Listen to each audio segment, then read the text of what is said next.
আছে সবার, তাই না? যে যতটুকু হয়েছে। ওকে, আমরা আজকে আমাদের কততম ক্লাস? 30তম ক্লাসের আলোচনা শুরু করছি, ব্যাচ নাম্বার 21 এ। আর কোঅর্ডিনেটর ফ্রেমওয়ার্কের ব্যাচ নাম্বার 21 এ আজকে আমরা যে পোর্শনটাতে আলোচনা করব সেটা হচ্ছে যে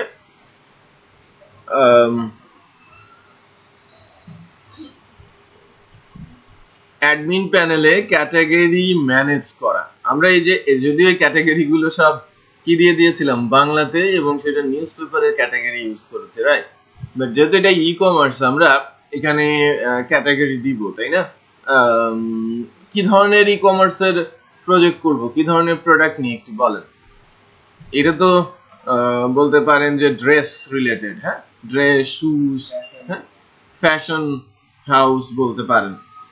তো এটা ফ্যাশন হাউসও হতে পারে, এটা ইলেকট্রনিক্সও হতে পারে, এটা বুক হতে পারে, রাইট? তো কোন ধরনের আমরা ই কমার্স করব সেটা বেসিক্যালি আমরা এখানে ডিসাইডেড হতে পারে। আবার অনেক ই কমার্স আছে সব ধরনের প্রোডাক্ট পাওয়া যায়, সেই ই কমার্স গুলো কিন্তু ঠিকঠাক মতো রান করে না। না, ওগুলো ঠিক মতো রান করে না। টু দা পয়েন্টে যদি আপনি পিক করেন সেক্ষেত্রে ওই কিওয়ার্ডস গুলো ক্লিক করার সম্ভাবনা বেশি থাকে। বাট যখন আপনি লার্জ স্কেলে চলে যাচ্ছেন, যখন আপনি বড় হয়ে গেছেন, তখন আস্তে আস্তে করে আপনি সেগুলোকে অ্যাড করতে পারেন। শুরুটা করা উচিত ছোট করেই। বিষয়টা হচ্ছে এরকম যে আপনি যখন ক্লিক করেন নাই, আপনার যখন কাস্টমার নেই, ছোট দোকানে বেশি প্রোডাক্ট রেখে তো লাভ নাই।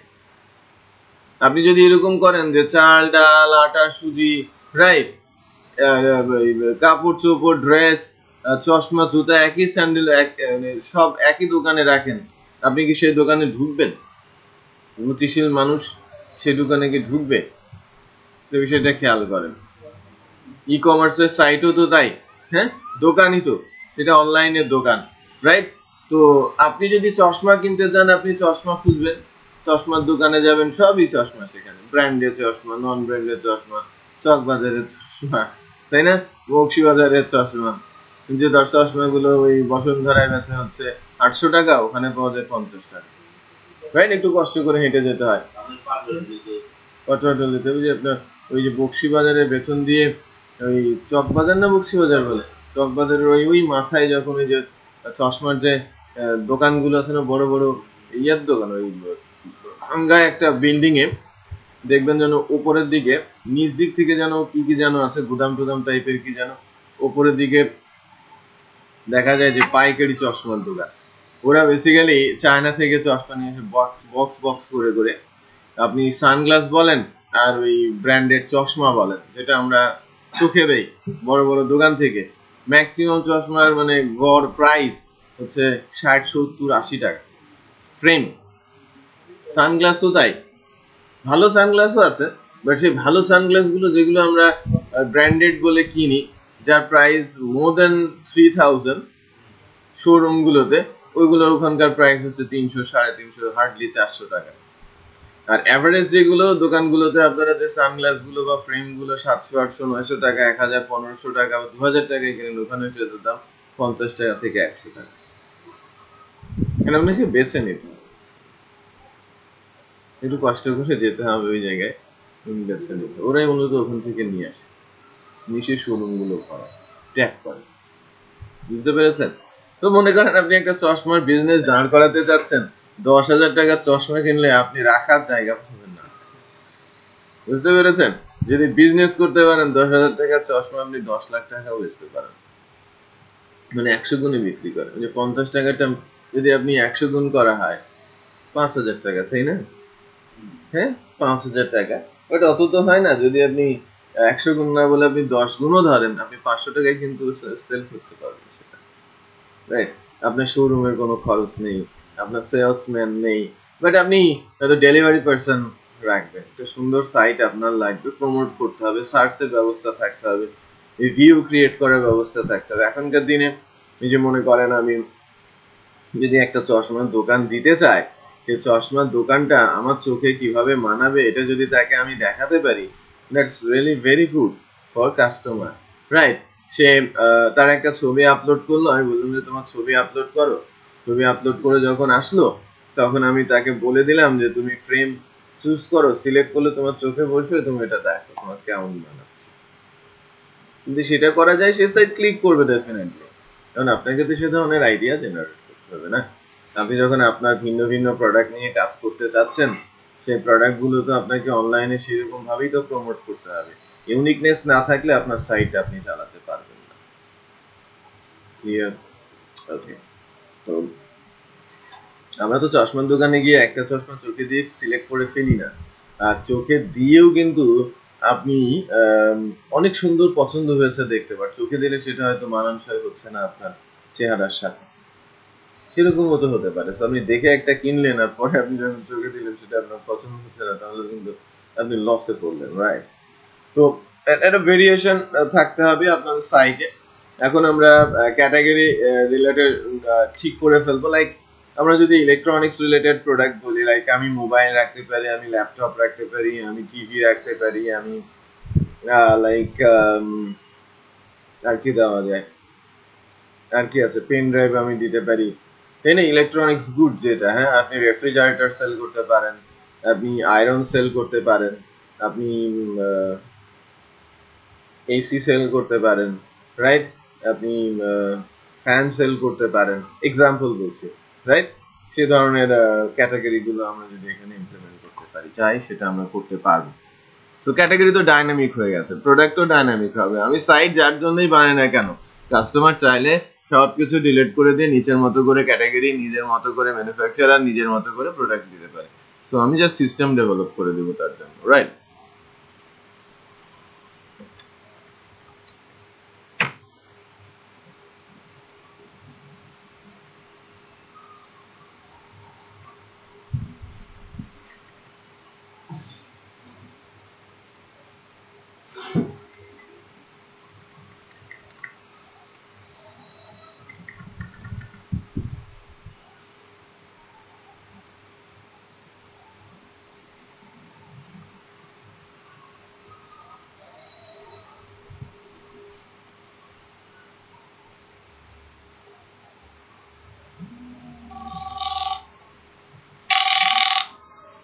হ্যালো। লাস্ট ডেতে যেটা হয়েছিল যে ম্যানেজ ক্যাটাগরি যখন আমরা বলছিলাম, ম্যানেজ ক্যাটাগরিতে জাস্ট ডাটাগুলো তুলে আনা হয়েছিল, রাইট? ডাটাগুলো তুলে এনে ডিসপ্লে করা হয়েছিল। রিজন তো বুঝতে পেরেছে এই যে এগুলো কিভাবে আসলো, রাইট? আপনি বলছেন যে এগুলো কিভাবে এসেছে। আমরা যখন ওই ফ্লোটা একটু দেখে নিই।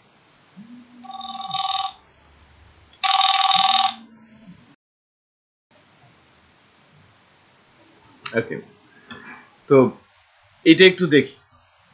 যে জায়গাটা আমরা একটু চেক করছিলাম সেটা হচ্ছে যে ই কমার্স সিআই ব্যাচ 21।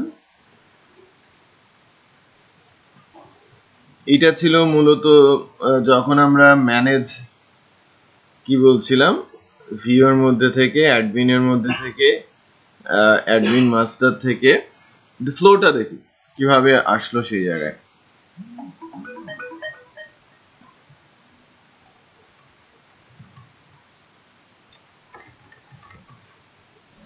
এই যে দেখেন, ম্যানেজ ক্যাটাগরিতে ক্লিক করা হচ্ছে যখন, আমরা যখন ম্যানেজ ক্যাটাগরিতে ক্লিক করছি তখন ম্যানেজ ক্যাটাগরি অ্যালাইসে যাচ্ছে ফার্স্টে, তাই না?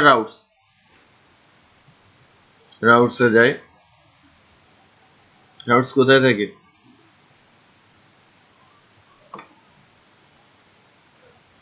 এই যে ম্যানেজ ক্যাটাগরি, এটা সুপার অ্যাডমিনের ম্যানেজ আন্ডারস্কোর ক্যাটাগরি ফাংশনে যাচ্ছে।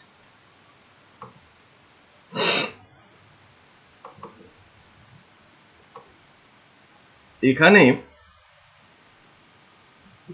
কি করা হচ্ছে, আমরা নর্মালি মাস্টারিং এর সময় কি করি, অ্যারে দেই, অ্যাডমিন মেইন কন্টেন্টের মধ্যে একটা পেজ লোড করি, আমাদের ম্যানেজ ক্যাটাগরি পেজটার নাম, রাইট? বাট ওর ভেতরে কি আমাদের ক্যাটাগরি গুলো ডেটাবেস থেকে তুলে আমাকে দেখাতে হবে না? দ্যাটস ওয়াই আমরা দিস বলে সুপার অ্যাডমিন মডেল থেকে অল ক্যাটাগরি ইনফো একটা ফাংশন কল করেছি। সো অল ক্যাটাগরি ইনফো ফাংশনটাতে যদি আমরা যাই, এখানে কি করা হয়েছে, সিলেক্ট করা হয়েছে ক্যাটাগরি টেবিল থেকে সব ডাটা। ফাংশনটা কি ছিল, রেজাল্ট। সো এটা রিটার্ন করে দেওয়া হয়েছে ক্যাটাগরি ইনফো। এখান থেকে আমরা ক্যাটাগরি ইনফরমেশনটা, অল ক্যাটাগরি ইনফরমেশনটা কোথায় রাখা হলো, ডাটা অ্যারের মধ্যে। এই ডাটা অ্যারেটা আবার আমাদের যে চাইল্ড পেজ ম্যানেজ ক্যাটাগরি, তার ভেতরে কি করা হলো, প্যারামিটার আকারে পাস করা হলো। তো ম্যানেজ ক্যাটাগরি পেজটাতে এবার আমরা যাই, যেটা আছে অ্যাডমিনের পেজেস এর মধ্যে। অ্যাডমিনের পেজেস এর মধ্যে থেকে আমরা এই যে অল ক্যাটাগরি ইনফোটাকে অ্যাজ ভি ক্যাটাগরিতে কি করলাম, লুপিং করলাম। ফর ইচ এর মাধ্যমে একটা একটা করে রো কার মধ্যে চলে আসছে, ভি ক্যাটাগরি। সো ভি ক্যাটাগরিতে কি কি আছে একটু বলেন তো। ক্যাটাগরি নাম আছে, ক্যাটাগরি আইডি আছে, ক্যাটাগরি পাবলিকেশন স্ট্যাটাস আছে, ডেসক্রিপশন আছে, সব আছে। তো আমি জাস্ট কি করেছি, প্রথম টিডিতে আইডিটা, এই যে category V category, category ID, পরের টিডিটাতে ক্যাটাগরি নেম, কারণ এই রুলস অনুযায়ী তো আমাকে ডিসপ্লে করতে হবে।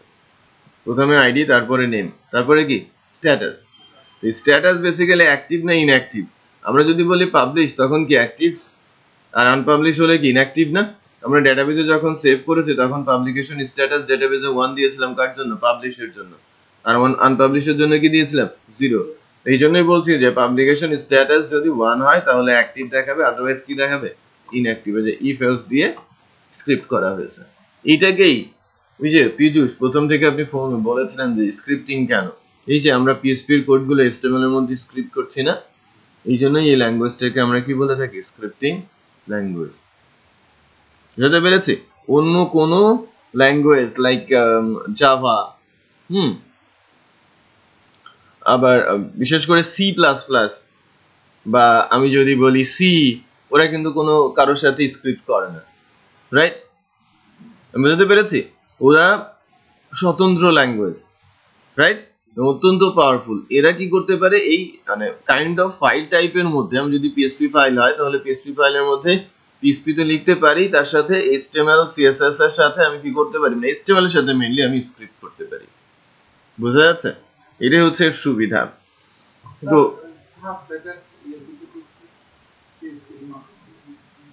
কোন ব্র্যাকেট, থার্ড ব্র্যাকেট না সেকেন্ড ব্র্যাকেট? হ্যাঁ হ্যাঁ, এটা ইফ নরমালি শুরু হলে কি ইফ শেষ করতে হয় না। আমার এখানে আমি ইফ শুরু করেছি, মানে ইফ কন্ডিশন ট্রু হলে তো এই HTML-টা দেখাবে, তাহলে কি এটা ইফ এর মধ্যে না? তো আমাকে অলওয়েজ চিন্তা করতে হবে যে এটা শুরু হয়েছে এবং এটা শেষ হয়েছে, ভেতরে কিভাবে আছে এটা আমি আমার সিনট্যাক্স অনুযায়ী ইউজ করব। কারণ আমি HTML তো এভাবে লিখতে পারি না। আমি যদি PHP সিনট্যাক্স তুলে দেই তাহলে তো HTML এর এখানে এরর দেখাবে। বুঝেন নাই? না, ওই সেকেন্ড PHP যেটা ওপেনিং টাইপ তো ক্লোজিং এর মাঝখানে সেকেন্ড পেজ, এইটা এইটা এটা হচ্ছে এর এই উপরের ইফ এর ক্লোজিং, আর এটা হচ্ছে যে এলস এর ক্লোজিং। এটা তো PHP সিনট্যাক্স, তো আপনাকে PHP ট্যাগের মধ্যেই দিতে হবে। যেটা বুঝতে পেরেছেন?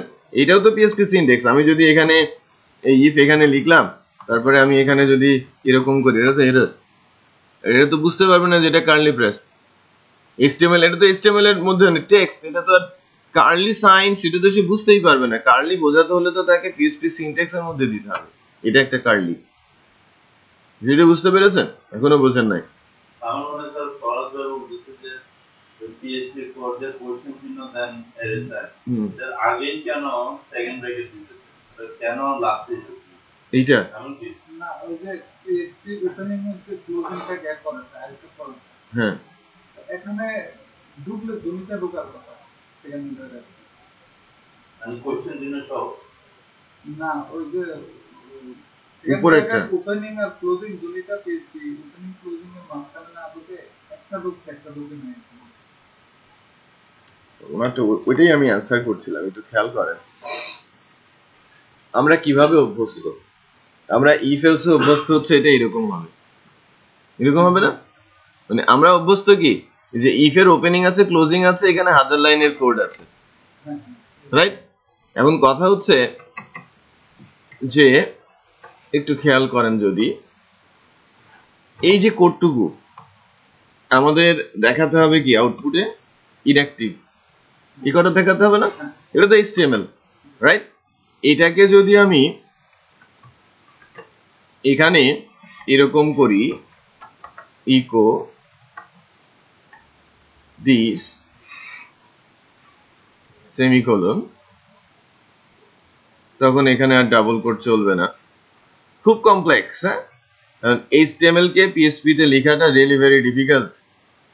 এটা আমি লিখলাম HTML এ, দেন ইটস আমি এটা করতে পারবো, তখন আর আমার এটা দরকার নেই। এটা বুঝতে পেরেছেন?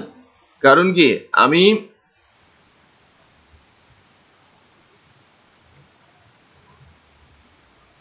এখানে স্টিল এরর চলে আসছে, এই যে তখন এইটারও দরকার নেই। এটা বুঝতে পেরেছেন?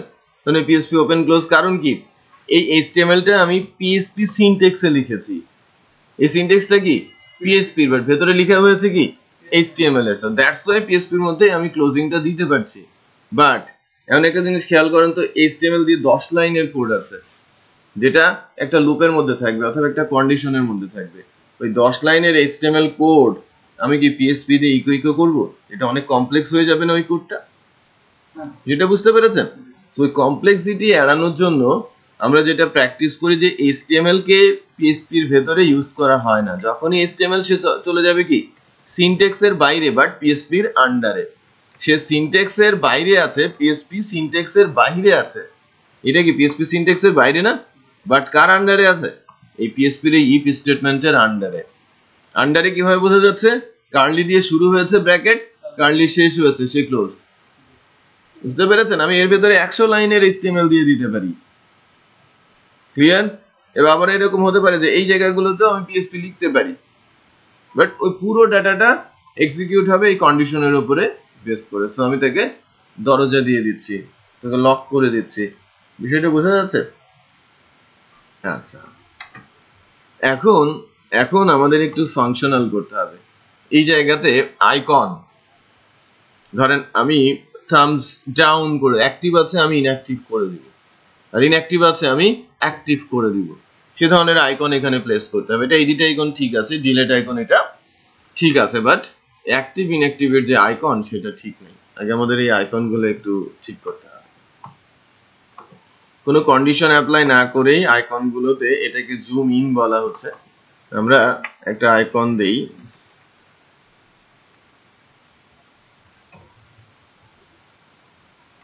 Thums up.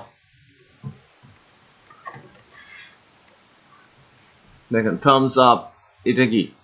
এটাকে আমি যদি বলি অ্যাক্টিভ, হ্যাঁ, আর যদি ডাউন কে বলি কি ইনঅ্যাক্টিভ। ফর এক্সাম্পল আপনি যে কোনো আইকনই সেট করতে পারেন, মিনিংফুল অবশ্যই। তো আমি চাইবো যে যদি অ্যাক্টিভ থাকে তাহলে আমি ডাউন আইকন দিব, আর যদি ইনঅ্যাক্টিভ থাকে তখন আমি তাকে আপ আইকন দিব।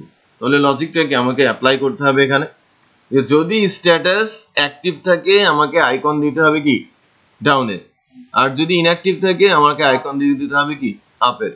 সো মানে সুইচ বন্ধ আছে আমি কি করতে বলবো? সুইচ দাও। আর সুইচ দেওয়া আছে আমি কি করতে বলবো? সুইচ বন্ধ করো। মানে ভাইস ভার্সা আর কি। আমি এই লজিকটা ইমপ্লিমেন্ট করব এবং এডিট করার মাধ্যমে খুবই ইন্টারেস্টিং একটা কাজ আমরা এখন করব। দেখবেন যেন বেশ ইম্প্যাক্ট ফেলছে। আমরা বিভিন্ন প্রজেক্টে এই কাজগুলো করে ইন্টারেস্ট পান, যে লাইক আমি ক্লিক করছি সঙ্গে সঙ্গে অ্যাকশন পরিবর্তন হয়ে যাচ্ছে। সামথিং লাইক আমি এই কাজটা অত বড় না, জটিলও না।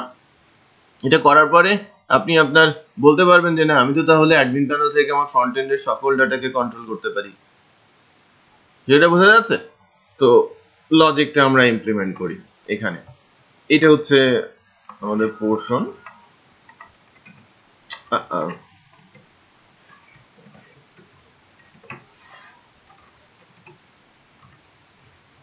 If dollar V category arrow publication status equal যদি 1 হয়, equal 1 মানে কি অ্যাক্টিভ, তাহলে এটা দেখানোর কথা কি ডাউন দেখাবে। এবং হ্যাঁ অ্যাক্টিভ আছে তো তাকে আমি ডাউন করবো না ইনঅ্যাক্টিভ করবো। অ্যাক্টিভ থাকলে ইনঅ্যাক্টিভ আইকন, আর ইনঅ্যাক্টিভ থাকলে অ্যাক্টিভ আইকন। লোকেশন তো আমার একটাই, আমার পজিশন কিন্তু একটা। আইকন দেখানোর জায়গা আমি দুইটা দেখাবো না, আইকন একটাই দেখাবো। যদি সেটা অ্যাক্টিভ থাকে ইনঅ্যাক্টিভ আইকন দেখাবো, ইনঅ্যাক্টিভ থাকলে অ্যাক্টিভের আইকন ওখানে দেখাবো। লজিক খোলানোর জন্য আমরা তো শিখছি, আমরা তো পাশাপাশি দুটা আইকন দিয়ে দিতে পারি, তাহলে আপনার কিছু বুঝলেন না। এই ধরনের কাজ যে আপনাকে করতে হবে তখন তো আপনি এটা বুঝতে পারবেন না। এটা বোঝাতে পেরেছে? আচ্ছা,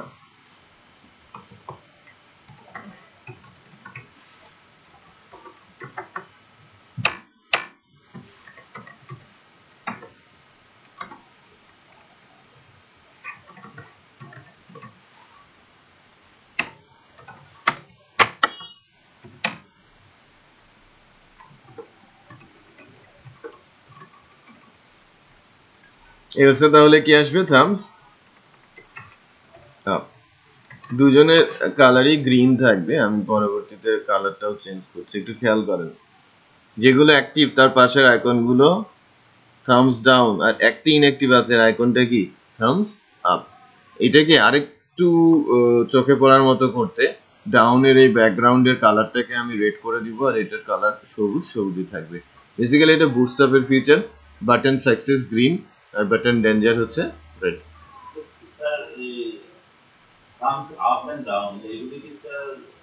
ফন্টাসমের, হ্যাঁ, এটা বুটস্ট্র্যাপে দেয়া থাকে। এটা হাফলিংস আইকন, এটা ফন্টাসম না। এই যে এখানে লেখা আছে, এটা বুটস্ট্র্যাপের সাথে থাকে, এই টেমপ্লেটের সাথে আছে। ডাউন হলে এটাকে সাকসেস না বলে আমি বলে দিব কি? Button danger. সিএসএস এর ক্লাস, রাইট? একটু খেয়াল করেন, হয়ে গেছে না? অটোমেটিক বাটনের ব্যাকগ্রাউন্ড কালার কি হয়ে গেছে? ডাউন। সো অ্যাক্টিভ ইনঅ্যাক্টিভ, এখন কন্ডিশন ইজ রেডি। আমি যখন যেটাতে প্রেস করব সেই অনুযায়ী আমার কাজ হবে, ওই কাজটা আমরা কিছুক্ষণের মধ্যেই করব। ওকে, দেখেন আমরা ওই ইন্টারেস্টিং ফিচারটা একবার ইমপ্লিমেন্ট করি অ্যাক্টিভিটির জন্য।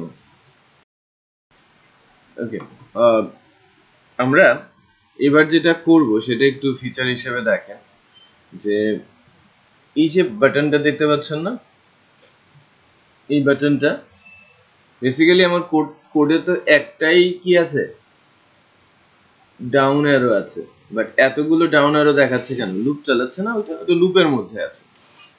তো আমরা যখনই এই ডাউন বাটনটাতে প্রেস করব, বেসিক্যালি আমি কি করতে চাচ্ছি?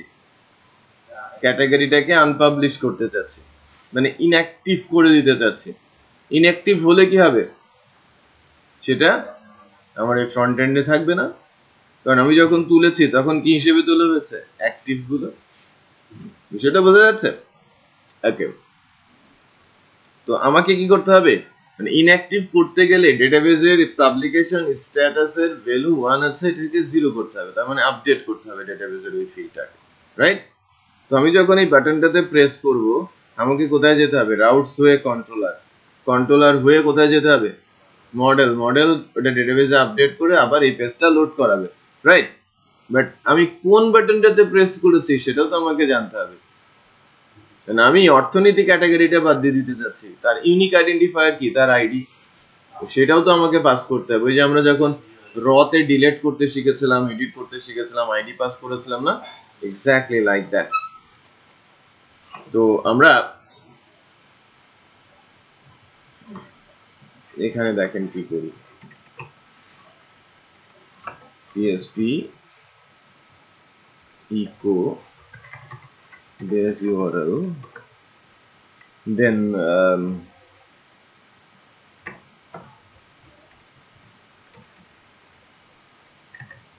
unpublish category slash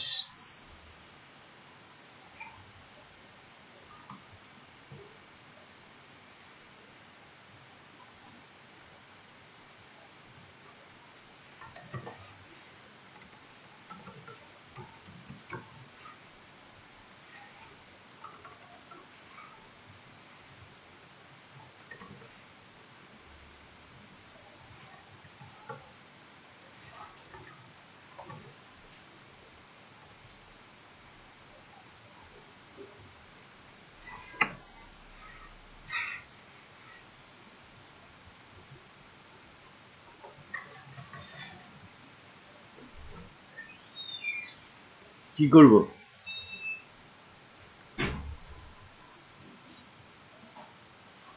এই পিএইচপি সিনট্যাক্সটা বেটার হচ্ছে ভেতরেই দেওয়া, কনফিউশন ক্রিয়েট কম হবে।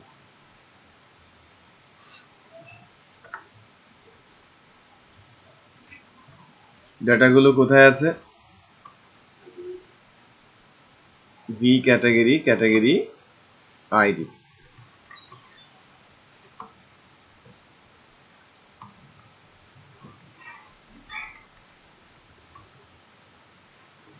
ভি ক্যাটাগরি, ক্যাটাগরি খেয়াল করেছেন?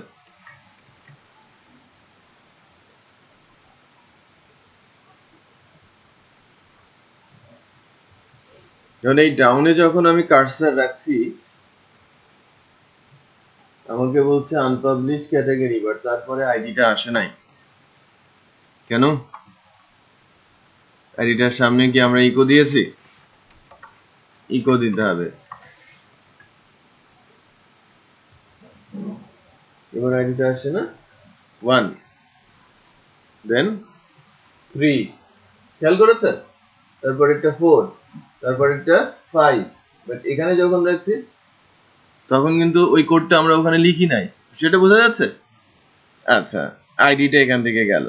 রাউটসে গিয়ে আমরা আইডিটা কিভাবে ইউজ করব? রাউটসটা একটু ডিফারেন্ট হয় ভ্যালু পাস করার ক্ষেত্রে।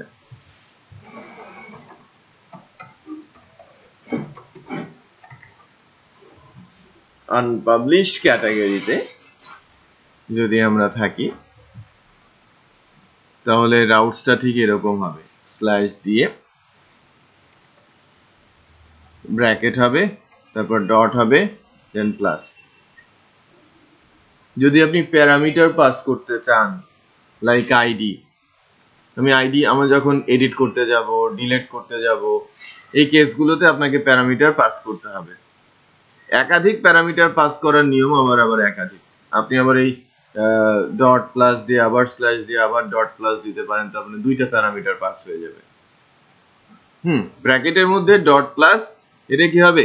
আমি যে প্যারামিটারটা পাস করেছি সেই প্যারামিটারটা সে পৌঁছে দেবে কার কাছে? এই ম্যানেজ ক্যাটাগরির কাছে, এই ফাংশনটার কাছে। তো বেসিক্যালি আমাদের ফাংশনটার নাম কি হবে? Unpublish underscore category. এই ফাংশনটাতে আমরা যাই, সুপার অ্যাডমিনে গিয়ে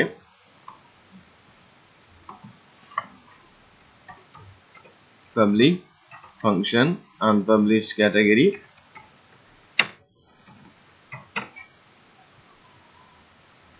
ডলার ক্যাটাগরি আইডি। আমি ক্যাটাগরি আইডিটা রিড করে নিলাম। ওই যে প্যারামিটারে পাস করলাম না, একটু চেক করি যে এখানে আমরা ক্যাটাগরি আইডিটা পাচ্ছি কিনা। ডলার ক্যাটাগরি,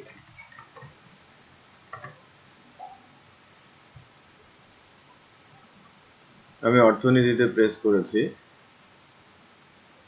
এখানে missing argument 1 for super admin unpublish category, undefined variable super অ্যাডমিনে missing argument 1 for unpublish category.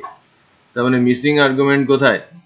ও, এই যে unpublish ক্যাটাগরিটা,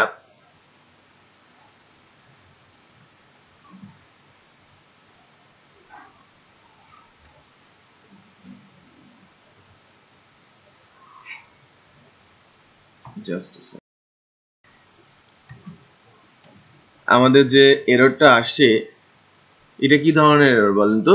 missing argument 1 for super admin unpublish ক্যাটাগরিতে যে প্যারামিটারটা আমরা ধরছি, সুপার অ্যাডমিনে এসে আমরা যে প্যারামিটারটা রিসিভ করছি সেই প্যারামিটারটা সে বলছে, এই যে এই প্যারামিটারটা সে বলছে যে আমাকে দেয়াই হয়নি। এই সময় কি বলে? আমি যদি কোনো ফাংশন কল করি এবং প্যারামিটার না দিয়ে প্যারামিটার ধরার চেষ্টা করি তখন সে বলে মিসিং আর্গুমেন্ট।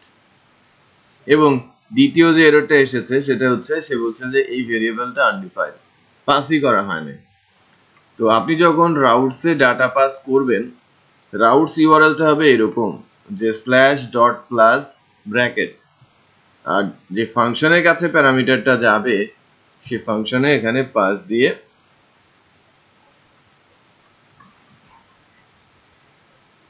ওকে ইউজ করছি। লেটস চেক $1 দিয়েছি, রাইট? ওখানে একটু খেয়াল করেন যে আপনি যে কোনো একটা প্রসেসে এই যে এখান থেকে যে প্যারামিটারটা গেল সেটা এই ক্লাসের এই পার্টিকুলার ফাংশনে প্যারামিটার হিসেবে আমি পাস করে দিলাম। দেন সুপার অ্যাডমিনে কি করবে, সেই প্যারামিটারটা সে রিসিভ করবে এবং ভেরিয়েবলটা আমি তখন ইউজ করতে পারবো। তো এটাই একটু ডিফারেন্ট। আমরা এর আগ পর্যন্ত দেখছিলাম যে রাউটস দিচ্ছি, কন্ট্রোলার ফাংশনকে পয়েন্ট করছে, কাজ হচ্ছে, ওটা তো আপনারা ইউজ টু হয়ে গেছেন। আজকে নতুন একটা রাউটস দেখলাম যে আমরা যদি ফাংশনের কাছে ভ্যালু পাস করতে চাই তাহলে রাউটস এর মধ্যে স্ল্যাশ দিয়ে bracket dot plus bracket close, clear? তারপরে যখন ফাংশনের কাছে প্যারামিটার পাঠাবেন এটা $1 লিখবেন, তাহলে ফাংশনের কাছে প্যারামিটার চলে যাবে। So 1 তাহলে অলওয়েজ কনস্ট্যান্ট। হ্যাঁ, অলওয়েজ কনস্ট্যান্ট। আচ্ছা, এখন আমরা এই যে আইডিটা পেলাম সেই আইডিটা কোথায় নিয়ে যাব মডেলে? দিস সুপার অ্যাডমিন মডেল গেছিলাম আসে বাইর করে দিয়েছে ওগুলো। ওকে, একটু দেখেন, এবার খেয়াল করেন, এবারে এইটা দিয়ে আমরা কি করব, আমরা তো কন্ট্রোলারে ডাটাটা আসছে এবার মডেলে পাঠাচ্ছি। সুপার অ্যাডমিন মডেলের আনপাবলিশ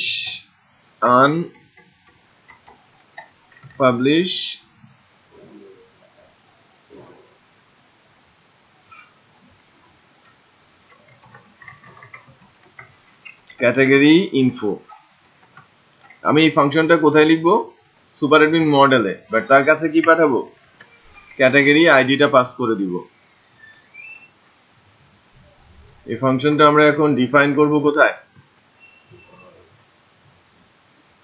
সুপার অ্যাডমিন মডেলে গিয়ে আমরা ডিফাইন করব। আমি যাই সুপার অ্যাডমিন মডেলে, public function unpublish category info, category আইডিটা নিয়েছে।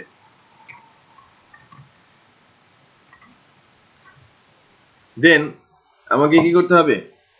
এরকম লিখতে হবে দিস ডিবি সেট। কি সেট করব? ফাংশন আর কি, দিস ডিবি সেট। কোথায় সেট করতে হবে? পাবলিকেশন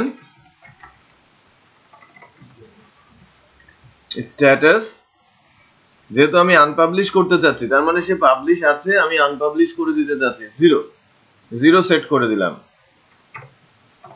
কোন রোতে? This DB where category ID comma dollar category ID, যখন এই আইডির সাথে মিলে যাবে তারপরে আমি বলবো দিস ডিবি আপডেট করে দেবো, রাইট? সেট করবে কি পাবলিকেশন স্ট্যাটাসে ফেলে এখন কত? 0। কোন রোটা? ক্যাটাগরি আইডির সাথে আমার যে ক্যাটাগরি আইডি মিলে যাবে, তারপর আমি যখন করব কি আপডেট হয়ে যাবে। এবার এখান থেকে আমার কি করা উচিত? আমার কি কাজ বলেন তো? ও তো আপডেট হয়ে গেছে, রাইট? আপডেট হয়ে গেছে না? আমাকে আবার রিডিরেক্ট করব কোথায়? ম্যানেজ, ওই পেজটাতেই আবার ফেরত যাব, ম্যানেজ ক্যাটাগরি পেজে। দ্যাট মিন্স যে পেজ থেকে আসছি ওই পেজেই ফেরত যাব। আমি আসছি কোথা থেকে? এটা কি আমার ম্যানেজ ক্যাটাগরি পেজ না? ম্যানেজ ক্যাটাগরি থেকে আমি ফেরত যাব। সো সবকিছু যদি ঠিক থাকে, আমার কোডও ঠিক আছে, যদি কোনো মিস্টেক না হয় সিনট্যাকটিক্যাল, তাহলে দেখেন কি হচ্ছে। আমার এখানে ফ্রন্ট এন্ডে খেলা নামে ক্যাটাগরি আছে অথবা মতামত আছে, রাইট? আমি মতামতকে ইনঅ্যাক্টিভ করে দিব। ইনঅ্যাক্টিভ করার সাথে সাথে তিনটা অ্যাকশন হবে। ডেটাবেজের অ্যাকশন একটা হবে, সে 1 থেকে 0 হয়ে যাবে, বাট এই ডিজাইনে কি হবে, এই অ্যাক্টিভটা ইনঅ্যাক্টিভ দেখাবে, এই বাটনটা তখন থামস ডাউন না হয়ে থামস আপ দেখাবে, এবং ফ্রন্ট এন্ডে খেলাটা থাকবে না। রাইট? সো দেখেন এখানে ভুল করেছি আমরা। আমাকে ডেটাবেস টেবিল,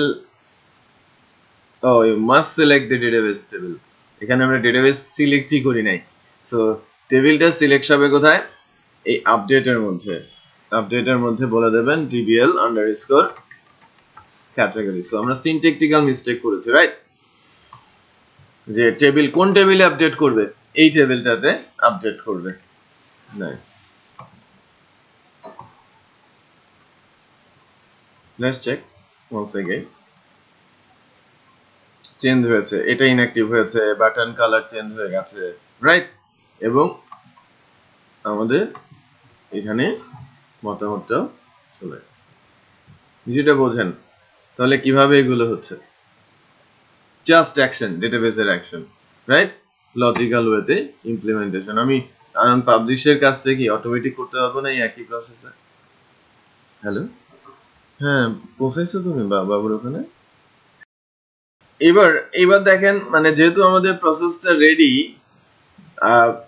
আমরা তো এই সবুজ বাটনের কাজ এখনো করিনি, লাল বাটনের কাজ হয়েছে, আনপাবলিশের কাজ হয়েছে, পাবলিশের কাজটা করবো এখন।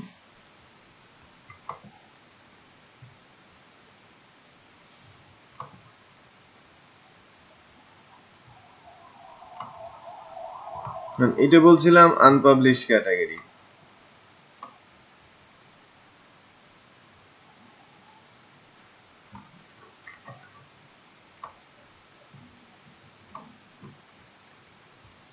এবার ফাংশনটার নাম কি হবে, পাবলিশ ক্যাটাগরি, রাইট? আমি যখন এই সবুজ বাটনটা বলতে থামস আপ বাটনটাতে যখন প্রেস করবো তখন সে পাবলিশ হয়ে যাবে। তার মানে আমি ধরে নিচ্ছি যে এটা আনপাবলিশ আছে, 0 আছে, আমাকে কি করতে হবে, 1 করতে হবে। সো সিমিলার ভাবে আমাকে একটা রাউটস বানাতে হবে, এবং রাউটসটাও এখানে আনপাবলিশের জায়গায় আমাদের রাউটসটা হবে পাবলিশ, ফাংশনটা হবে পাবলিশ, এবং একইভাবে আমার প্যারামিটার পাস হয়েছে।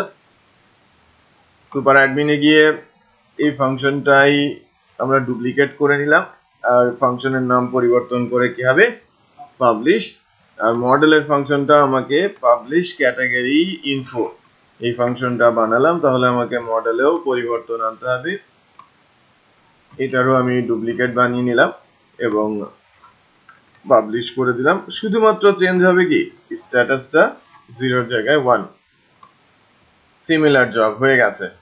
তো একটু খেয়াল করেন, ওইটা করতে যদি 10 মিনিট লাগে বা 20 মিনিট লাগে, এটা করতে আমার 1 মিনিট লাগলো, same task, right? So let's check. এখন আমরা ইয়েটাও করতে পারবো, এই যে যদি আমার আন্তর্জাতিকটা প্রথম থেকেই ইনঅ্যাক্টিভ ছিলাম, এটাকে অ্যাক্টিভ করে দেই, অ্যাক্টিভ হয়ে গেল, রাইট? এবং ফ্রন্ট এন্ডে যদি আমরা যাই, আন্তর্জাতিকটা কিন্তু এখন এই বাংলাদেশের পরে চলে আসে। একই জিনিস, যে আপনি যদি ব্লগ অ্যাড, প্রোডাক্ট অ্যাড করেন, প্রোডাক্ট আপনি এভাবে পাবলিশ আনপাবলিশ করতে পারবেন না। ওটা আমি এখন দেখাবো না, এই ক্যাটাগরি দেখাবো, আমি দেখাবো না। এই কমেন্টস দেওয়া হয়েছে, গন্ডগোল বেঁধে গেছে, কমেন্টস কি অফ, আমি ডিলিট করলাম না, অফ করে রাখলাম ফর সিকিউরিটি পারপাস, আমার সিকিউরিটির জন্য, যে আমি লিখে নাই, অন্য আরেকজন লিখেছে, রাইট? কোন একটা নিউজ নিয়ে গন্ডগোল হয়েছে, আমি এটাকে অফ করে রাখলাম। সেটা বোঝা যাচ্ছে? বা আমি আপাতত ইনঅ্যাক্টিভ রাখছি, এখনো লেখাটা শেষ হয় নাই, বুঝতে পেরেছেন? পরে আমি অ্যাক্টিভ করে দেবো যখন আমার লেখাটা শেষ হবে। অ্যাক্টিভ মানে কি, সেটা ভিজিবল হয়ে যাবে। যখন আমরা ডেটাবেস থেকে তুলতে যাব, প্রত্যেকবার চেকিংটা কি হবে, অ্যাক্টিভ কিনা, অ্যাক্টিভ কিনা। এটা তো স্যার অনেক ক্ষেত্রে ধরেন যে আমি যদি কোনো প্রোডাক্ট বেশি সেল করি, আমার প্রোডাক্ট আউট অফ স্টক, আমি ইনঅ্যাক্টিভ করে দিতে পারি। যে আপনি ওটার মার্কেটিং এ এখন যাচ্ছেন না, আপনি আপনার সাইটেই দেখাচ্ছেন না সেটাকে।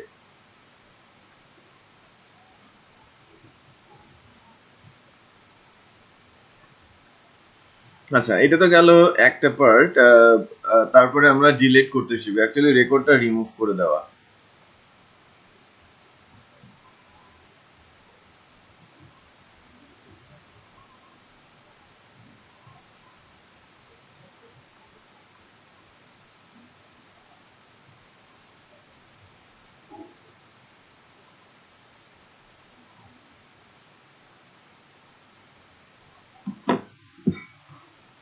রেকর্ডটা যদি আমরা পার্মানেন্টলি রিমুভ করতে চাই, ডেটাবেসের ফাংশন আছে, কন্ডিশন দিয়ে ডিলিট দিয়ে টেবিলের নাম বলে দিলে ডিলিট হয়ে যায়, রাইট?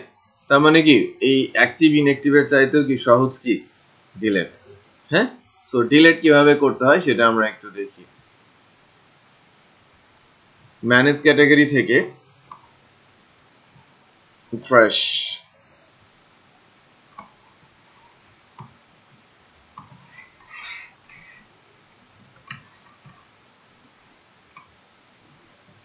ডিলিট মিন্স ডেটাবেস থেকে রিমুভ।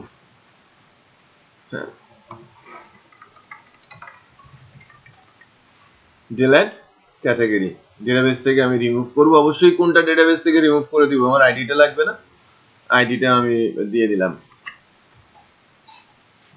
রাউটস অ্যাজ ওয়েল, আমি রাউটসটাও দিচ্ছি, টিস্যু নিয়ে এসো।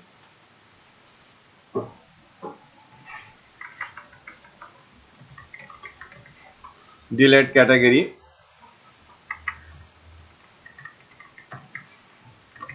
ডিলিট আন্ডারস্কোর ক্যাটাগরি ফাংশন আমরা বানাচ্ছি।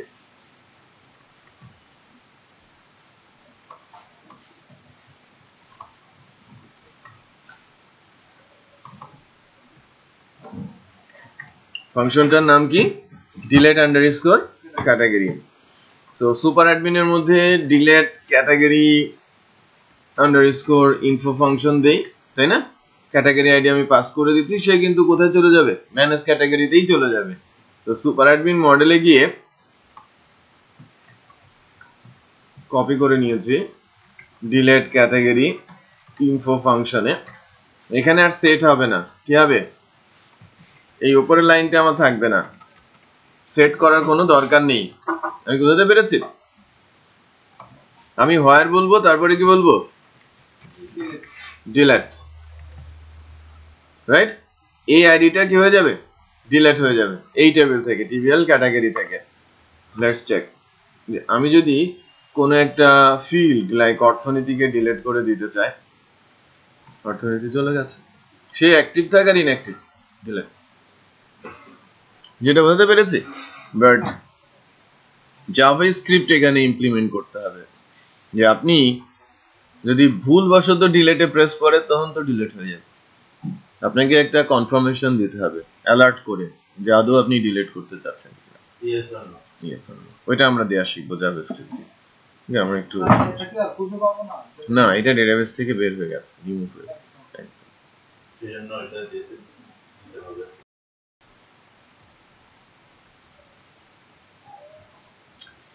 ওকে, আমরা এবার জাভাস্ক্রিপ্টের কিছু বিষয় নিয়ে আলোচনা করতে হবে, কারণ প্রজেক্টের কিছু কিছু জায়গাতে জাভাস্ক্রিপ্ট ইমপ্লিমেন্ট করা হবে। জাভাস্ক্রিপ্ট বেসিক্যালি কি ধারণা আছে কোনো? জাভাস্ক্রিপ্ট কি? আর কেউ?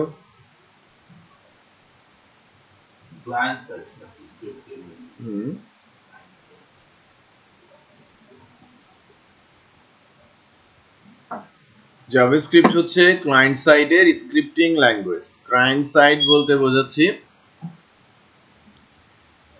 ইউজার এন্ড, আমরা যে পোর্শনটা দেখি, শুধু যে এটা আমরা ইউজার দেখি এটাও কি ইউজার না? অ্যাডমিন প্যানেলের এরাও কি ইউজার না? মানে ইন্টারফেস রিলেটেড ইউআই এর যে কাজগুলো সেটাকে ইউজার ইন্টারফেস বলে। ইউজার ইন্টারফেসটা কে আবার কখনো কখনো ইউজার এন্ডও বলি। তো জাভাস্ক্রিপ্ট হচ্ছে ইউজার বা ক্লায়েন্ট বলা হয়। হ্যাঁ, জাভাস্ক্রিপ্ট হচ্ছে ক্লায়েন্ট সাইডের একটা স্ক্রিপ্টিং ল্যাঙ্গুয়েজ।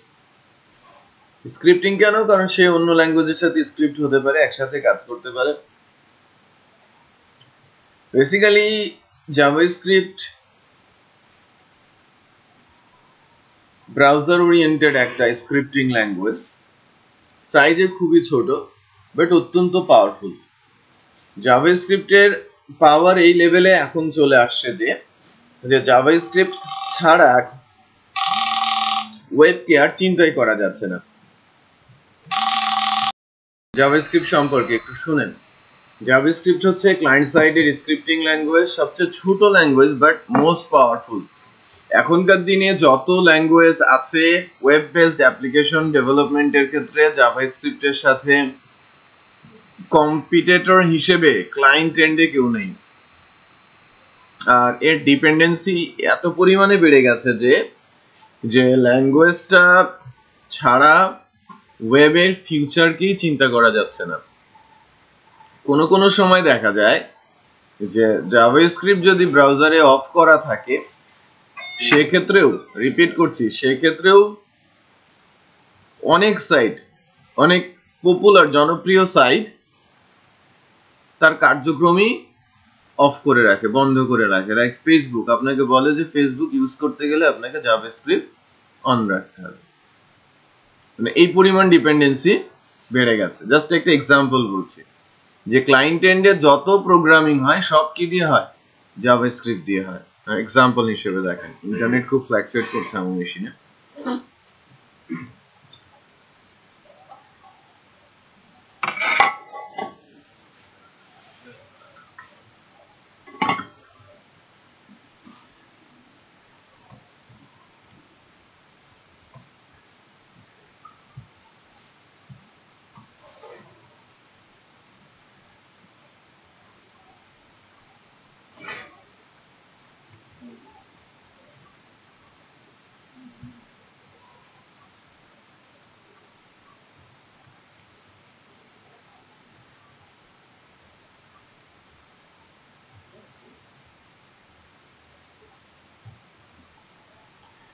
আচ্ছা, এটা দেখানো সম্ভব হচ্ছে না, বাট আপনারা একটু দেখেন তো, ব্রাউজারে মজিলা ব্রাউজার ওপেন করেন সবাই।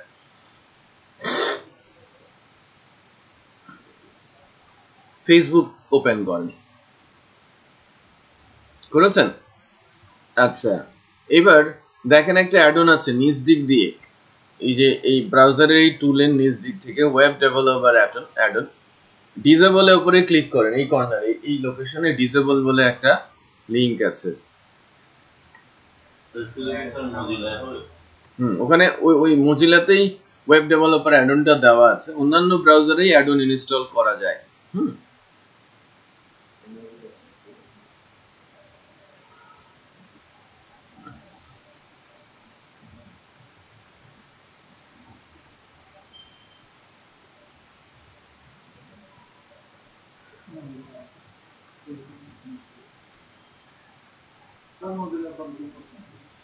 ওখানে দেখেন একটা ওয়েব ডেভেলপার অ্যাড-অন রয়েছে।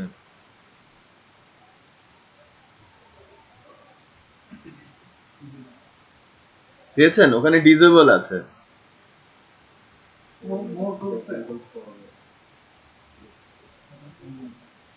দাঁড়ান দেখাচ্ছি।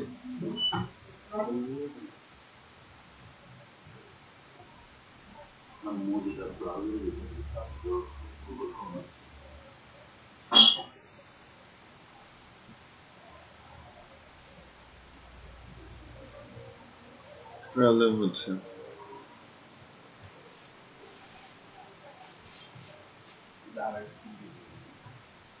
পেয়েছেন? JavaScript disable. আমার এখানে সে কাজই করছে না ইন্টারনেট।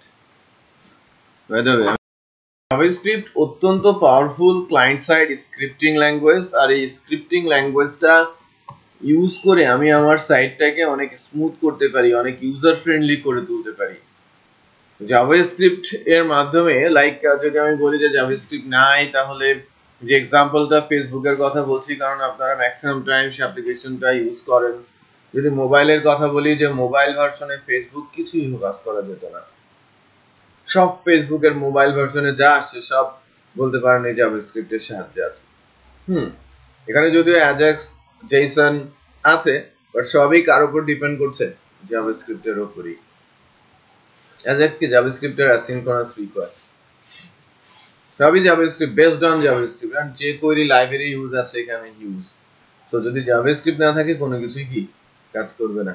আপনি লাইক দিতে পারবেন না, রাইট? আপনি কমেন্টস করতে পারবেন না, আপনি ছবি দেখতে পারবেন না নেক্সট করে, রাইট? তারপরে আপনি নিচে স্ক্রল করে গেলে নতুন নতুন ফিড লোড হয় না, সেটা লোড হবে না। আপনি যখন ওই যে কমে আপনি কোনো পোস্ট দিতে চান, পোস্টের ওই বক্সে ক্লিক করলে একটা পপআপ আসে না, সেটাও আসবে না। কারণ পোস্ট হবে কি করে? পোস্ট হবে না, অটোমেটিক নোটিফিকেশন আপনি সেটা পাবেন না। এই যে টপ টপ করে নোটিফিকেশন আসে না, এই নোটিফিকেশন দেখানো যাবে না। তখন এগুলো সব কি দিয়ে করা? জাভাস্ক্রিপ্ট দিয়ে করা। ফুললি ডিপেন্ড করছে কার উপরে? জাভাস্ক্রিপ্টের উপরে। তো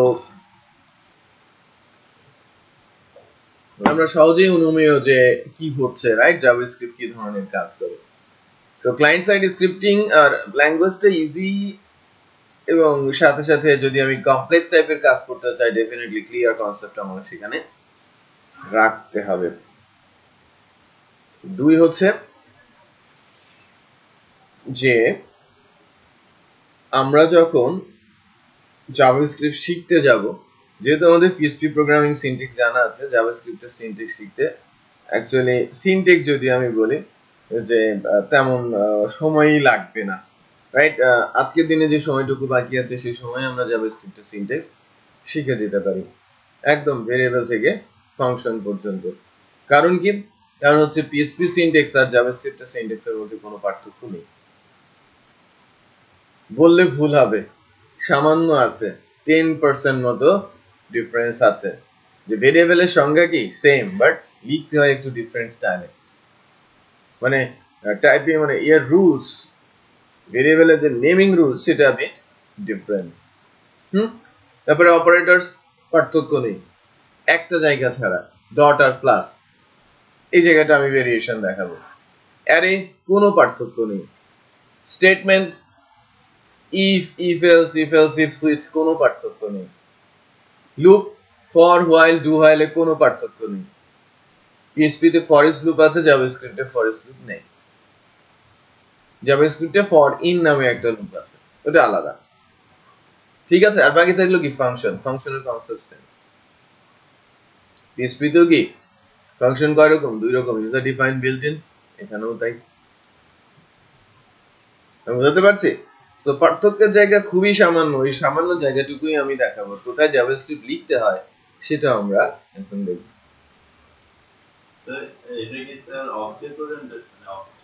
পুরোপুরি না, ফুললি অবজেক্ট ওরিয়েন্টেড না, পার্শিয়ালি বলা যায়, ক্লাস আছে তার করা যায়। পিএসপি ঘরানার বলতে পারেন।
আচ্ছা, তো আমরা একটা কাজ করি, আমরা আমাদের যে সার্ভার আছে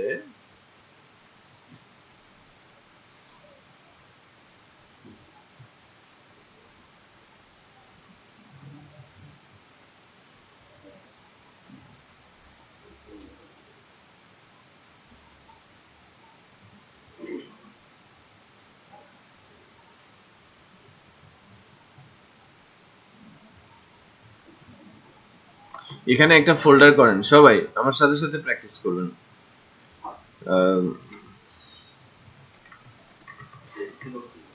হ্যাঁ, জাভাস্ক্রিপ্ট ব্যাস 21।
প্রজেক্ট আকারে এখানে নিয়ে নিচ্ছে।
আমাদের জাভাস্ক্রিপ্টের এই প্রজেক্টটা কিন্তু এসেছে। আমি আপাতত এই কোডগুলো রিমুভ করছি, জাভাস্ক্রিপ্টের সিনট্যাক্স দেওয়ার চেষ্টা করব। ধরেন আমি নতুন একটা ফাইল নিচ্ছি, ফাইলটা পিএসপি নেই, তাই না? পিএসপি ফাইলের মধ্যে আমি জাভাস্ক্রিপ্ট সিস্টেমে তো লিখতে পারি, এর ভিতরে জাভাস্ক্রিপ্ট খুব সহজে লেখা যায়। বেসিক্যালি জাভাস্ক্রিপ্ট এমন একটা ল্যাঙ্গুয়েজ, সে .js ফাইলের মধ্যেও লেখা যায়, আবার এটা HTML ফাইলের মধ্যেও সেটাকে লেখা যায়। আবার যেহেতু পিএসপির মধ্যে HTML লিখতে পারি, সো পিএসপি ফাইলের মধ্যে HTML এর আন্ডারে আমি জাভাস্ক্রিপ্ট লিখতে পারি। মোস্ট অফ দ্য কেসেসে জাভাস্ক্রিপ্ট যখন ফাইল আকারে হয়, এই ফাইলগুলো নরমালি কি হয়? ফাইলগুলো নরমালি .js এক্সটেনশনে হয়। .js এক্সটেনশনের ফাইলের কিন্তু নিজস্ব আউটপুট নেই। আপনি .js ফাইলকে কিন্তু আউটপুটে নিতে পারবেন না। আমি কি বোঝাতে পেরেছি? আপনি .js ফাইলকে যদি রান করান, ভেতরের কোড দেখিয়ে দেবে।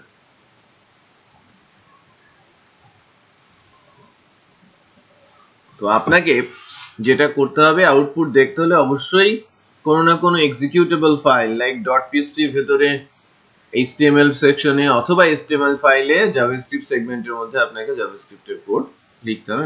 HTML আমরা তো যেহেতু প্রজেক্ট করছি, এবং প্রজেক্টের ম্যাক্সিমাম কেসেই আমরা যেটা দেখতে পাই সেটা হচ্ছে কি ফ্রন্ট এন্ডে এক্সিকিউশনে থাকে কি HTML, আর জাভাস্ক্রিপ্ট আউটপুট যখন শো করবে তখন HTML এর মধ্যেই স্ক্রিপ্ট হয়। আর যখন প্রোগ্রামিং লজিক ইমপ্লিমেন্ট করা হয় তখন সেটা .js ফাইলে কোড লেখা হয়। ধরেন কোন একটা লাইব্রেরি ইউজ যখন করব, তখন দেখবেন যে জাভাস্ক্রিপ্টের ফাইলটা .js এক্সটেনশনে ওই যে CSS এর মধ্যে রেখে দেওয়া হচ্ছে, দেন তার ভেতরকার ফাংশন আমরা ইউজ করছি। ঠিক এরকম। তো আমি একটা PHP ফাইল নিচ্ছি, example.js.php,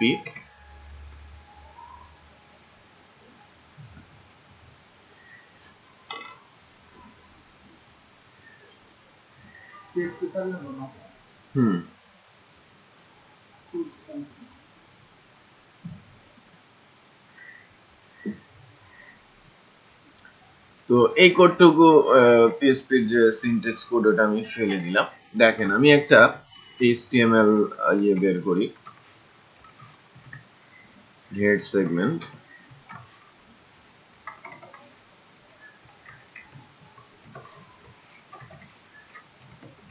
body,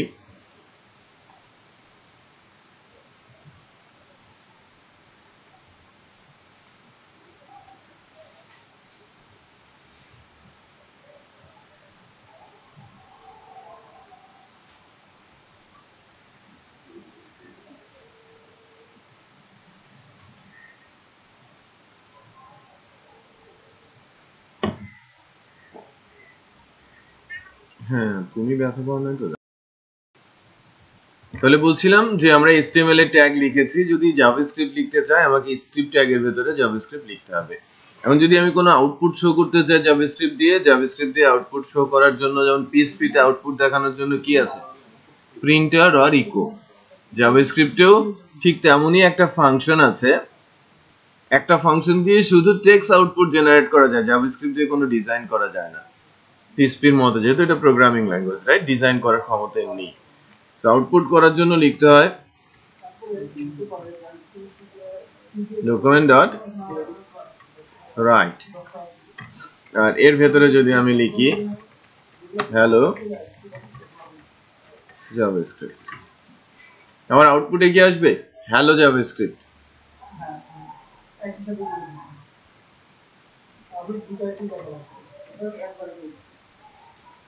কই আমার জাভাস্ক্রিপ্ট ব্যাচ 21, দেখেন আমার আউটপুট কি আসে, হ্যালো জাভাস্ক্রিপ্ট।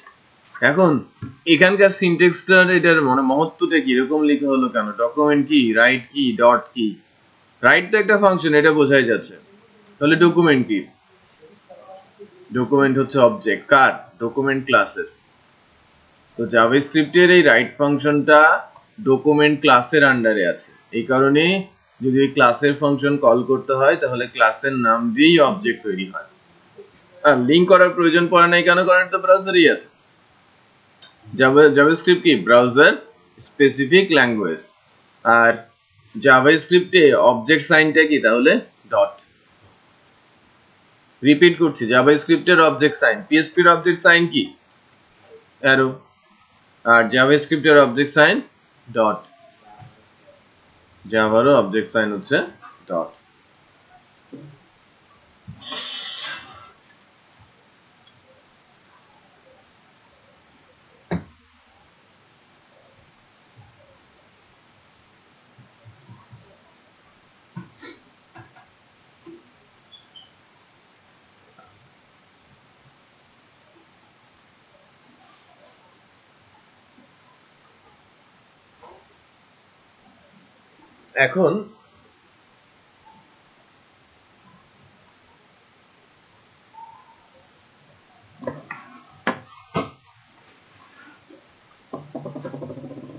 এখন আমরা চলে যাচ্ছি পরবর্তী যে সিনট্যাক্স গুলো আছে। দেখেন ভেরিয়েবলের সংজ্ঞা বা আদার্স কোনো কিছু নিয়ে আমি কোনো মাথা ঘামাবো না বা আলোচনাও করব না। ভেরিয়েবল কি, কিভাবে আসলো, কি করলো, কি খেলো না দিলো, এগুলো নিয়ে আমার কোনো কথাবার্তা নেই। তো বেসিক্যালি যেটা আমরা করব সেটা হচ্ছে যে ভেরিয়েবল এভাবে লিখতে হয়। দেখেন ফার্স্ট নেম ইকুয়াল, PHP এর সাথে জাভাস্ক্রিপ্টের কোনো পার্থক্য পাচ্ছেন? Dollar sign. PHP তে ডলার সাইন দিতে হয়, এখানে ডলার সাইন দেওয়ার প্রয়োজন পড়ে না। বাট আপনি ডিক্লারেশন পিরিয়ডে এটা দিতে পারেন, যখন আপনি ভেরিয়েবল ডিক্লেয়ার করছেন তখন ভেরিয়েবলের নামের আগে var স্পেস দিয়ে ভেরিয়েবলের নাম লিখেন। Good practice, right? But var না লিখলেও জাভাস্ক্রিপ্ট কোনো এরর রিটার্ন করে না।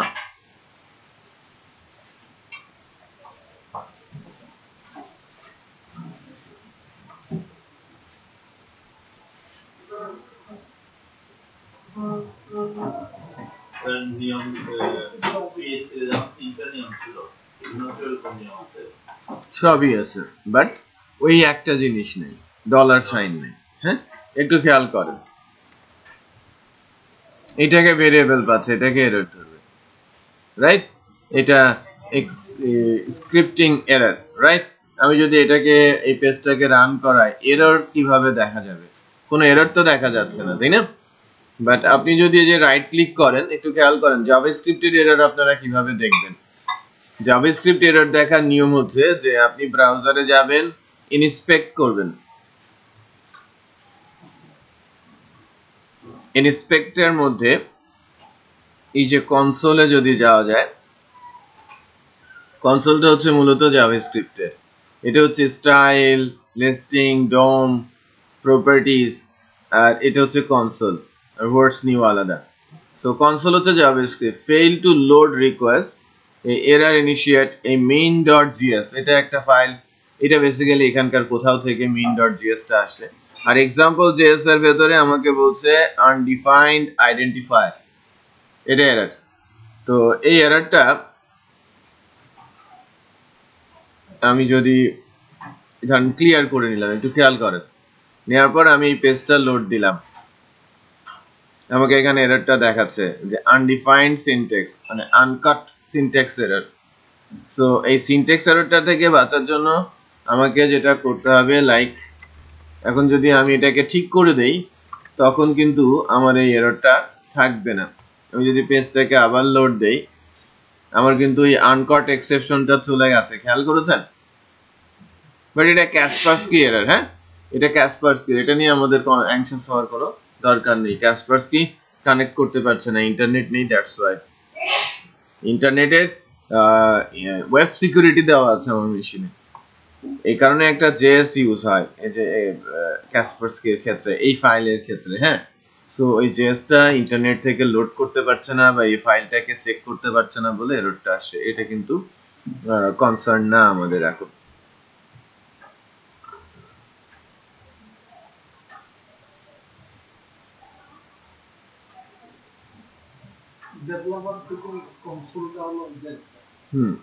ডেভেলপারের যে কনসোলটা হচ্ছে জেএস এর।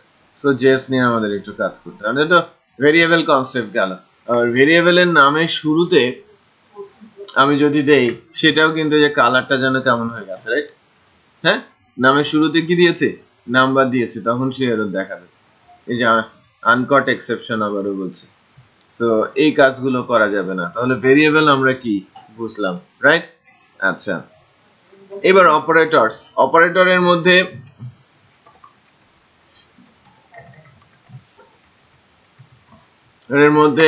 এখানে plus, minus, multiplication, division, reminder, plus plus, minus minus, negation সবই আছে। অ্যারিথমেটিক সেগমেন্ট,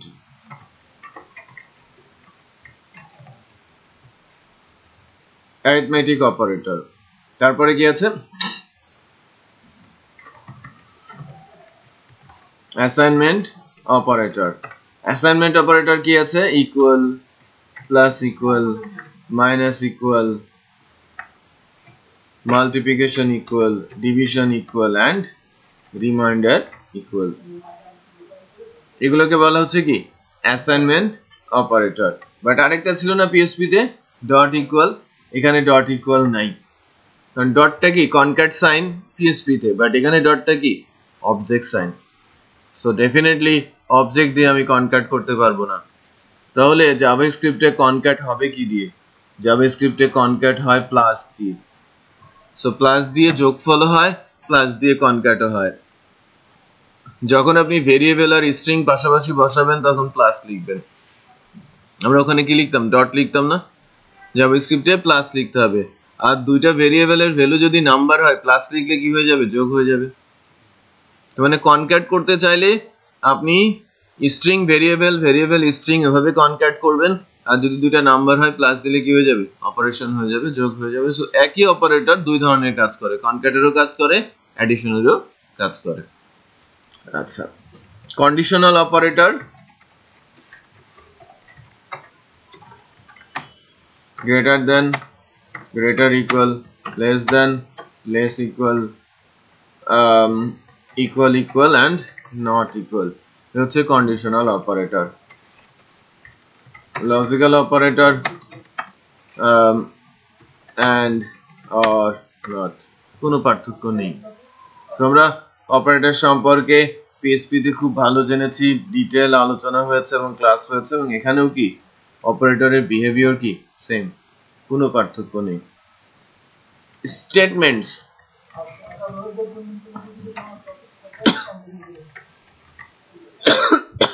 স্টেটমেন্টস যদিও দুই রকমের।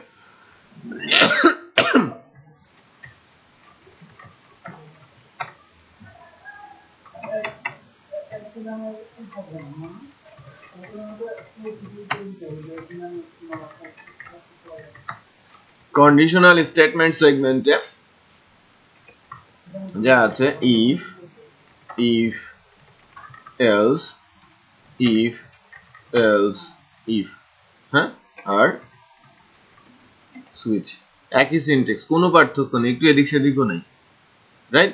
সুইচ কেস বা ভেরিয়েবল, ওখানে শুধু কি আমরা স্টেটমেন্টের মধ্যে যখন কোনো কন্ডিশন বানাতে যেতাম ভেরিয়েবল লাগতো না, ভেরিয়েবলের সামনে কি দিতে হতো? ডলার সাইন, আর এখানে কি ডলার সাইন নাই।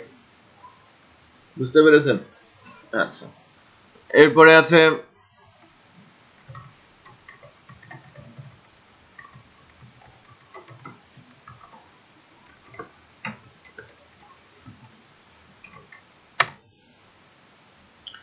রিপিটেড স্টেটমেন্ট আর লুপ। লুপের মধ্যে, লুপ সেগমেন্টের মধ্যে আছে কি কি লুপ আমরা পাই? For, while,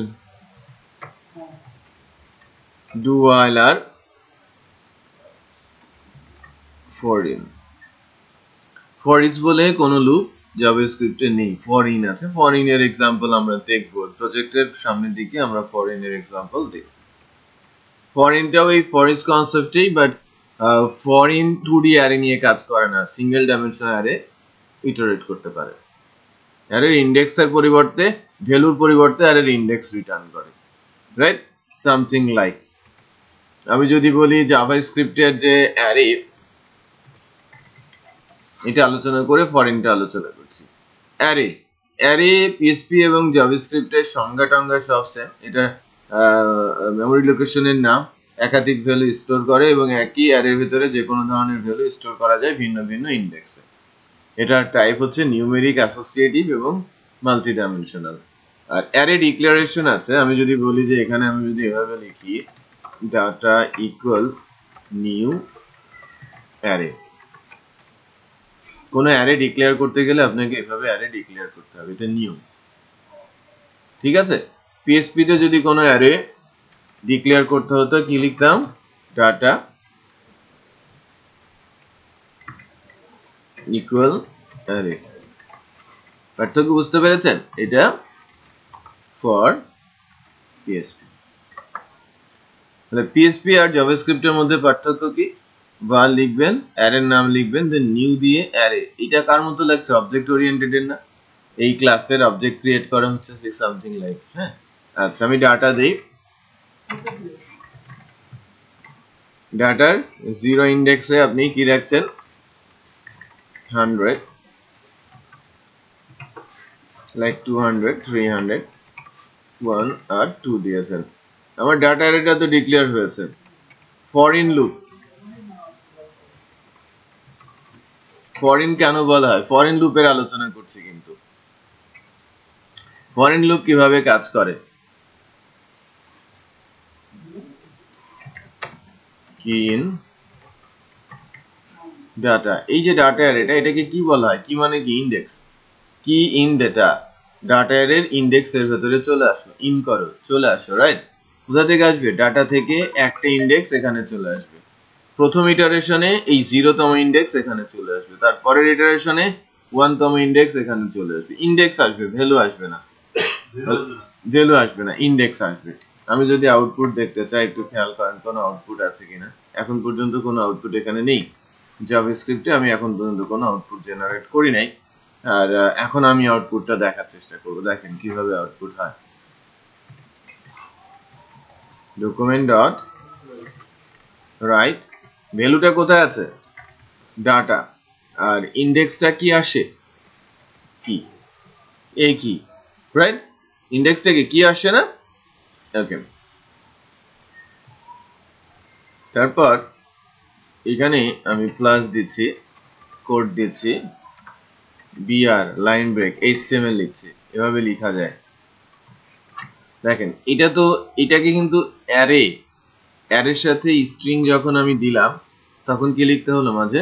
plus.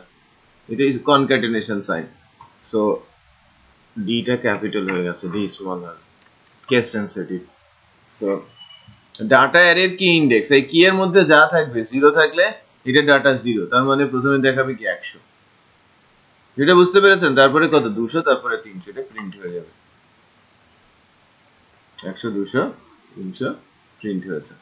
So for each আর ফর ইন এর ব্যতিক্রমটা কি বোঝা গেছে, যে কি ইন ডেটা, লাইক কি বলতে বোঝাচ্ছে ইন্ডেক্স, আমাকে রিটার্ন করবে ইন্ডেক্স, নট ভ্যালু। পরে আমাকে অ্যারের ওই ইন্ডেক্স যদি আমি পাই, আমি ভ্যালু পাবো না। আমি বুঝতে পেরেছি? আমি যদি ইন্ডেক্স পেয়ে যাই, আমাকে তো ভ্যালু পাবোই, আমি অ্যারের ইন্ডেক্সে কল করে দিলেই তো ভ্যালু চলে আসবে। ক্লিয়ার? সো এই গেল হচ্ছে লুপিং কনসেপ্ট। অ্যারেও জানলাম, লুপও জানলাম, তারপরে আসছে কি ফাংশন। ফাংশন খুবই ইন্টারেস্টিং জাভাস্ক্রিপ্টে, কারণ জাভাস্ক্রিপ্টের ফাংশন গুলো 3 ভাবে কল করা যায়। সরাসরি কল করা যায় অবজেক্ট ওরিয়েন্টেড প্রসেসে, ক্লাসের ফাংশনকে অবজেক্ট দিয়ে কল করা যায়, আর 3 নম্বর হচ্ছে মোস্ট ইন্টারেস্টিং, ইভেন্টের মাধ্যমে কল করা যায়।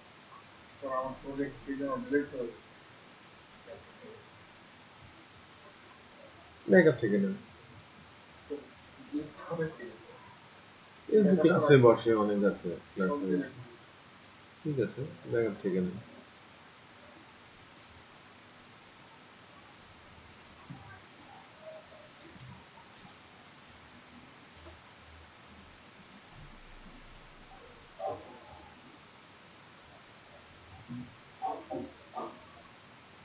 ওকে, যা বলছিলাম যে থার্ড বা সবচেয়ে ইন্টারেস্টিং হচ্ছে ইভেন্টের মাধ্যমে আমি ফাংশন কল করতে পারি। ইভেন্ট কি? লাইক অন দিয়ে HTML এর বেশ কিছু অ্যাট্রিবিউট আছে, ইভেন্ট অ্যাট্রিবিউট আছে, যে লাইক আপনি ক্লিক করলে ফাংশন কল করবে, কার্সার নিলে ফাংশন কল করবে, কার্সার সরিয়ে ফেললে ফাংশন কল করবে, কি প্রেস করলে ফাংশন প্রেস করবে, কি তুললে ফাংশন প্রেস হবে, হবে, কার্সার নিলে হবে, আউট করলে হবে, রাইট, মুভ করলে হবে।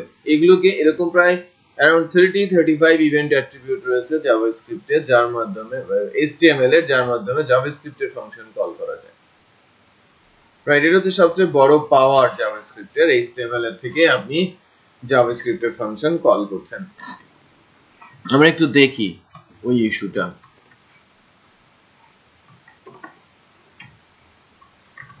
দেখেন, আমি একটা ফাংশন লিখি alert, এটা বিল্ট ইন ফাংশন।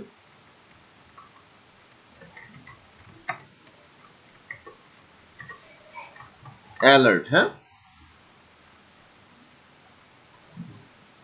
alert করেছে, খেয়াল করেছেন?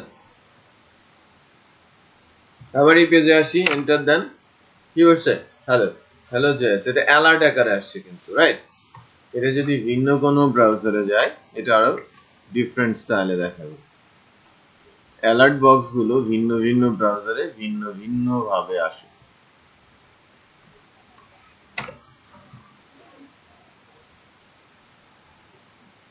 ঠিক আছে, থেকে অ্যালার্ট করছে। আমি যদি আই ব্রাউজারে যাই,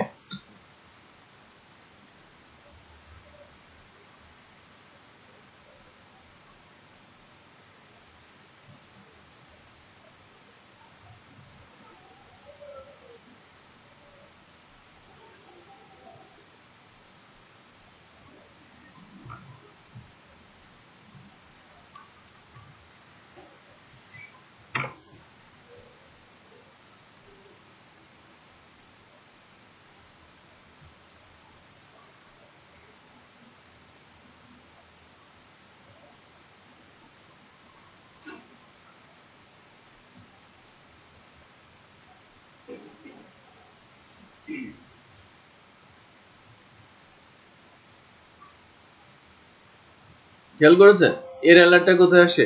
মাঝখানে আসে। ওকে প্রেস করছেন, চলে যাচ্ছে।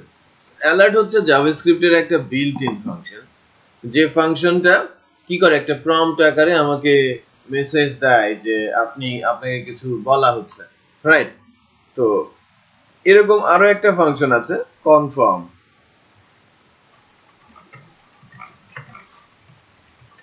এটাও জাভাস্ক্রিপ্টের বিল্ট ইন ফাংশন, বাট এই বাটন কিন্তু আর একটা না, ওকে আর ক্যান্সেল। ওকে ট্রু, ক্যান্সেল কি ফলস। বুঝতে পেরেছি? তো এই যে এগুলো সব বিল্ট ইন ফাংশন, এরকম হাজারো বিল্ট ইন ফাংশন আছে, হাজারো লাইব্রেরিজ রয়েছে যেটা অ্যাড করে করে কাজ করতে পারেন আপনারা। আর জাভাস্ক্রিপ্ট বলা হচ্ছে কিন্তু ফিউচার ল্যাঙ্গুয়েজ। হ্যাঁ, আর নেক্সট জেনারেশনে ল্যাঙ্গুয়েজ গুলোর মধ্যে জাভাস্ক্রিপ্টের একটা ফ্রেমওয়ার্ক চলে আসছে, অ্যাঙ্গুলার.js, রাইট? এটা না শিখে আপনি জব মার্কেটে ঢুকতে পারবেন না। এরকম একটা পরিস্থিতি তৈরি হয়েছে যে রিকোয়ারমেন্ট হিসেবে এটা হাই প্রায়োরিটি দেওয়া হচ্ছে যে আপনাকে অ্যাঙ্গুলার.js, Vue.js বা Node.js যে কোনো একটা জানতে হবে। জাভাস্ক্রিপ্ট ফ্রেমওয়ার্ক, যেমন আপনারা পিএইচপি এর একটা ফ্রেমওয়ার্ক শিখছেন না, এবং এটা ম্যান্ডেটরি হয়ে গেছে যে কোনো একটা ফ্রেমওয়ার্ক জেনে আপনাকে আসতে হবে, ওই জাভাস্ক্রিপ্টেরও অবস্থাটা। জাভাস্ক্রিপ্টের একটা ফ্রেমওয়ার্ক জেনে আপনাকে,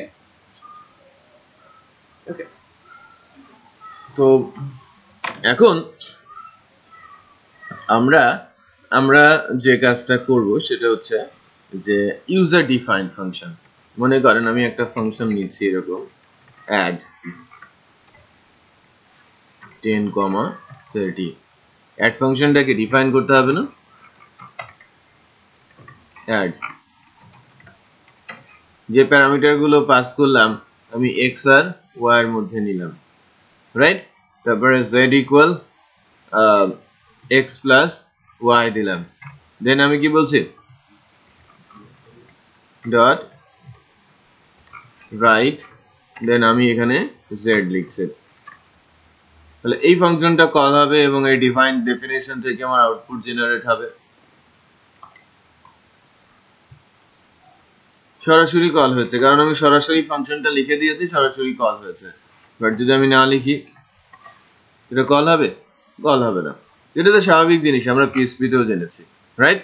সো ওইটা যে দুইটা গেল এটা পিএইচপির সাথে একেবারেই সঙ্গতিপূর্ণ, বিল্ট ইন ফাংশন এবং ইউজার ডিফাইন্ড ফাংশন। ফাংশন কি, কিভাবে ইউজ হয় বা কেন ইউজ করা, এটা নিয়ে বিস্তর আলোচনা হয়েছে, তাই না, পিএইচপি ক্লাসে। আর এখানে জাস্ট আমরা সিনট্যাক্স গুলো একটু রপ্ত করার চেষ্টা করছি। সবচেয়ে ইন্টারেস্টিং বিষয় হচ্ছে এখন আমি ইভেন্টের মাধ্যমে কিভাবে ফাংশন কল হয় সেটা একটু দেখানোর চেষ্টা করব। মনে করেন আমি একটা বাটন নিচ্ছি, input type button,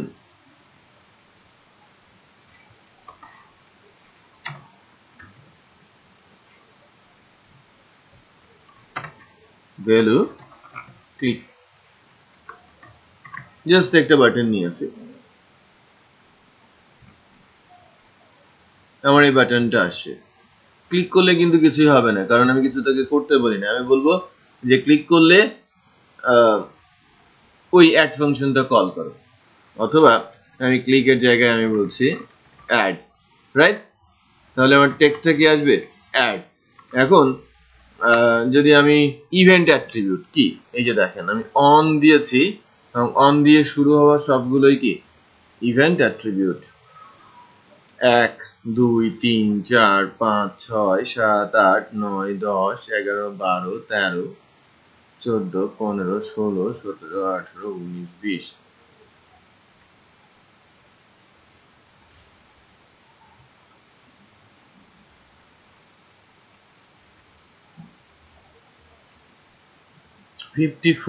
event attribute হয়েছে না, প্রতিদিন আপডেট হচ্ছে, রাইট? সো এই যে on scroll, on seeked, on seeking, on select, on show, আপনি যে কোনো সময় অন সাবমিট, যেটা আপনি সাবমিট করছেন জাভাস্ক্রিপ্ট কল করবেন, এদিকে ফর্মও সাবমিট হবে, জাভাস্ক্রিপ্টও কল হবে, রাইট? আপনি স্ক্রল করতে যাচ্ছেন, স্ক্রল করলে যেন জাভাস্ক্রিপ্ট ফাংশন কল হয়, ইভেন্ট আছে। আপনি অন সিলেক্ট, আপনি কোনো কিছু সিলেক্ট করতে যাচ্ছেন, ফাংশনটা কল হয়ে যাবে। আপনি কিছু একটা সিলেক্ট করেছেন, ফাংশন কল হয়ে যাবে। আমি বিষয়টা বোঝাতে পেরেছি?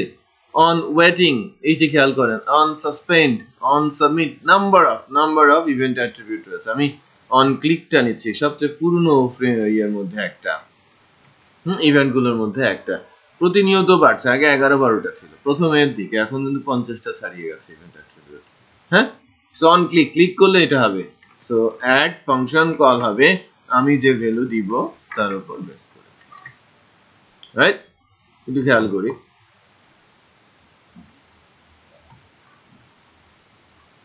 কার্সার নিচ্ছি, কোনো কিছু নাই, ক্লিক করলে আমার আউটপুট আসে, লোড দেই, আউটপুট কিন্তু নেই। আমি ক্লিক করছি, আমার আউটপুট আসছে। এখন দেন ক্লিক করার পরে এবার যদি আমার ইভেন্টটাকে আমি চেঞ্জ করি,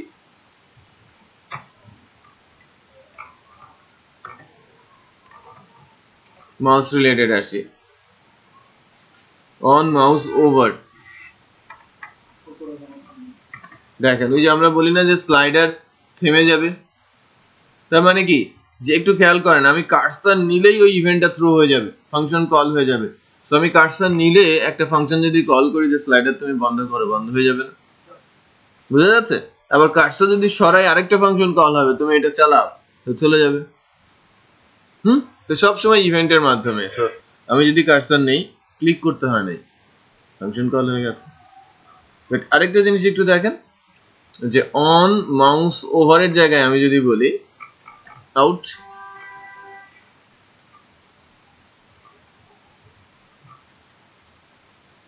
আমি কার্সর নিচ্ছি, আমার কোনো কিছুই হচ্ছে না, রাইট? ক্লিক করলেও কিছু হচ্ছে না, বাট কার্সর সরিয়েছি কারণ ওটা আউটে দেয়া আছে। আমি কার্সর নিলাম, কিছুই হচ্ছে না, আমি দিয়েছি অন মুভে, একটু মুভ করেছি তখন আবার ইভেন্ট হচ্ছে, কল হয়ে গেছে। সো অত্যন্ত পাওয়ারফুল, হ্যাঁ, ইভেন্ট অ্যাট্রিবিউট গুলো। আর আমরা এই ইভেন্টের মাধ্যমেই জাভাস্ক্রিপ্টে ট্রিকে ফাংশন গুলো লিখে লিখে অ্যাপ্লিকেশনকে ইউজার ফ্রেন্ডলি করে তুলি। বোঝা যাচ্ছে? সো আপনাকে জাভাস্ক্রিপ্ট খুব ভালো মতো রপ্ত করতে হবে। সো সিনট্যাক্স এর আলোচনা বেসিক্যালি এতটুকুই। আপনাকে এর চেয়ে বেশি সিনট্যাক্স শিখতে হলে আমি যদি 5 দিন আলোচনা করতে চাই, প্রথমে জাভাস্ক্রিপ্ট ধরলে কিন্তু 5 দিনই লাগতো। পিএইচপিতে কি 5 দিন লেগেছে না আপনাদের সিনট্যাক্স আলোচনা করতে? বাট এখন কি আমি আবার ওই প্রথম থেকে হবেই শেখাবো জাভাস্ক্রিপ্ট? যেভাবে পিএইচপিতে শেখানো হয়েছে একই তো, রিপিট হয়ে যাবে না সব, রাইট? বাট সিনট্যাক্সে এনভায়রনমেন্টে কিছুটা এদিক সেদিক, নাথিং এলস।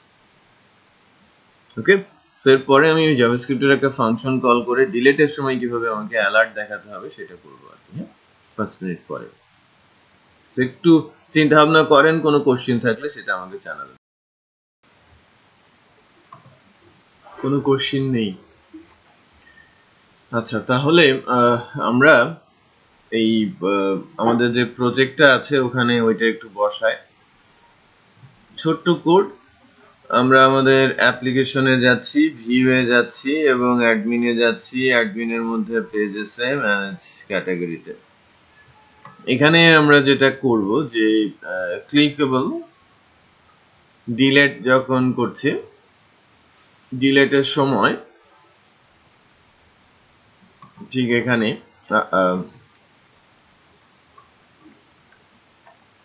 ডিলেটের সময় একটা ইভেন্ট অ্যাট্রিবিউট নিব অন ক্লিক। সবাই একটু খেয়াল করেন, অন ক্লিকে আমরা এখানে কি লিখতে চাচ্ছি, রিটার্ন ধরতে হবে। এটা খুবই গুরুত্বপূর্ণ। এটা কি আমি বলছি, রিটার্ন চেক ডিলেট। আমি চেক ডিলেট ফাংশন কল করেছি, এটা একটা জাভাস্ক্রিপ্টের ফাংশন। এ কিছু একটা রিটার্ন করবে, রাইট? এই ফাংশনটা কি করবে, কিছু একটা রিটার্ন করবে। যদি রিটার্ন করে ট্রু, তাহলে এই যে আমরা ক্লিক করার পর কোথায় চলে যাবে, এই স্টেপে চলে যাবে। আর যদি রিটার্ন করে ফলস, তাহলে আর এই স্টেপে যাবে না। এটা নর্মাল রুলস HTML এর। যদি কোনো ইভেন্ট অ্যাট্রিবিউট থাকে আর ওই ইভেন্ট অ্যাট্রিবিউট যদি ট্রু করে তাহলে রেফারেন্সে যাবে, আর ট্রু না করলে রেফারেন্সে যাবে না, রাইট? কারণ আমি জাভাস্ক্রিপ্ট দিয়ে আটকাবো, আটকে দিলে সে আটকে যাবে, আর যদি আটকে না দিয়ে প্রসিড করতে বলি সে প্রসিড করবে, সামনের দিকে যাবে। আমি বলছি যে না ওকে তুমি ডিলিট করো, তাহলে সে ডিলিট করতে চলে যাবে। ক্যান্সেল, না তুমি ডিলিট করবে না, সে থেমে যাবে। ঠিক আছে? সো আমরা এই ফাংশনটা একটু ডিফাইন করব।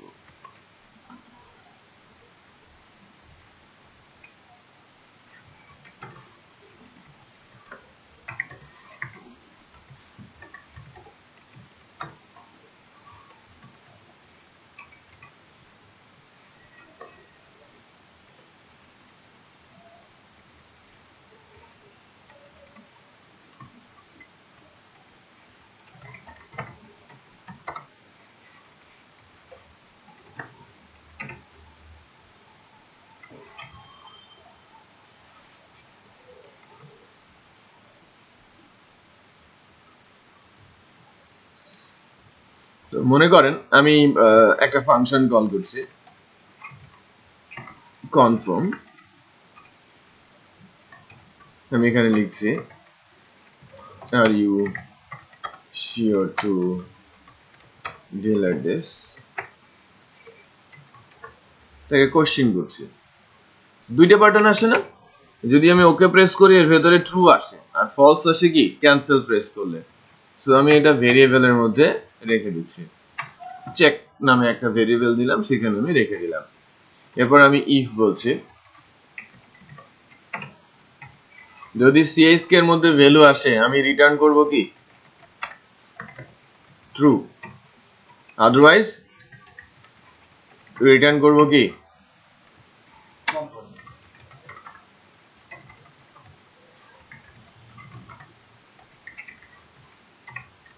বোঝা যায় না? এই ফাংশনটা সহজ, যে আমি যখন এই ফাংশনে আসলাম, কনফার্ম বিল্ট ইন ফাংশন আমাকে একটা অ্যালার্ট দেবে, আমি ওকে প্রেস করলে CSK এর মধ্যে ট্রু আসবে, আর ট্রু যদি ইফ হয় তাহলে রিটার্ন করবে ট্রু, আর যদি ক্যান্সেল প্রেস করি এর ভেতরে কি আসবে ফলস আসবে, সে ইফে ঢুকবে না এলসে ঢুকবে, আর রিটার্ন করবে কি ফলস। বুঝা যাচ্ছে? এবার চেক করি,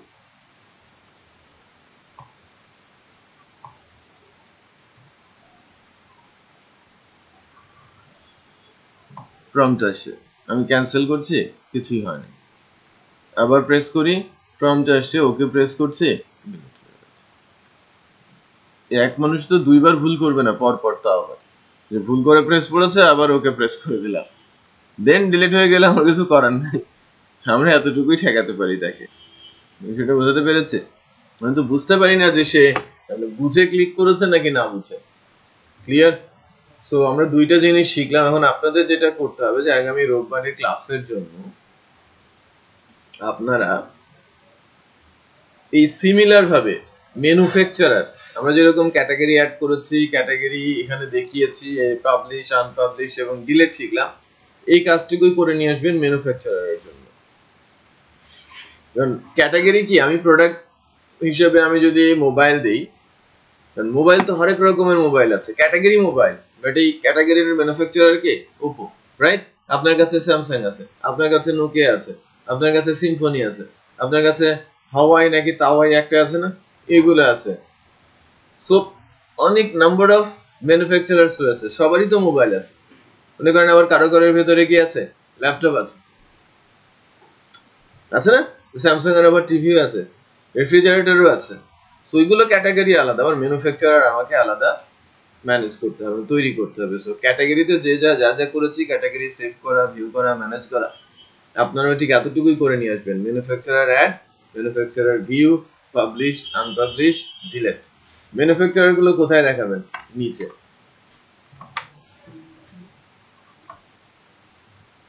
এই দিক দিয়ে দেখাবেন, বড় করে তার নাম দেখাবেন। হ্যাঁ, একটু এই S2 এর মধ্যে প্রিন্ট করে দেবেন, জাস্ট নামগুলো দেখা কাপড়। পরে আমরা ইমেজ আপলোড করতে শিখলে আমরা ইমেজ দিয়ে আসি, এগুলো ইমেজ। বুঝতে পেরেছি? ওটাও করা যায়, আবার টেবিলের ম্যানেজ করতে হয়, একটা সাব টেবিল ম্যানেজ করতে হয়, অথবা একটা ফিল্ড ম্যানেজ করতে হয়, যে এটার এটা সাব ড্রপ ডাউন, ওইটার ওইটা ড্রপ ডাউন করা যায়। আরেকটা দুইটা ক্লাস যাক, ম্যানেজ করা যায়, প্যারেন্ট চাইল্ড করে দিতে হয়। ওকে, সো আজকে আমরা এতটুকুই রাখছি, বাট এটা বেটার প্র্যাকটিস হতে হবে। হ্যাঁ, আমি আর আগালে আর একটু ওভারলোড হয়ে যেত। হ্যাঁ, এই কারণে এতটুকু রপ্ত করে ফেলেন, কারণ আপনারা দুজন ব্যাকলগে আছেন, ব্যাকলগটা সারেন এবং এটা করে নিয়ে আসেন। আপনি একটু অ্যাডভান্সে আছেন, আপনি ওই কাজটুকু করে নিয়ে আসেন, ঠিক আছে? আর আপনি ভিডিও দেখেন, ভিডিও দেখে যে ড্রপ ডাউন এটা দেখছেন, আপনারা ব্যাচ 20 ভিডিওগুলো দেখেন, আপডেটেড ভিডিওগুলো দেখেন। হ্যাঁ, দেন আপনাদের ভিডিও ইয়েটা দিয়ে